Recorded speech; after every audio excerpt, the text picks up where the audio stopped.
Matej Strnin. Življenje in delo. Matej Strnin se je rodil leta 1870 na Verdu pri Vrhniki. Bil je 11. od 14 otrok. Vpisal se je na Umetnostno akademijo na Dunaju.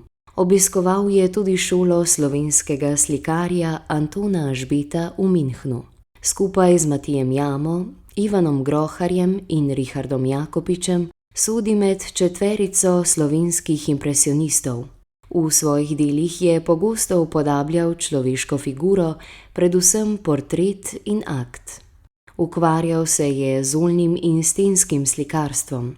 Odlično pa je obvladal tudi risbo. Sodi tudi med prve slovenske grafike. Preživljal se je kot restavrator. Restavriral je predvsem stenske poslikave in tudi dela za Narodno galerijo.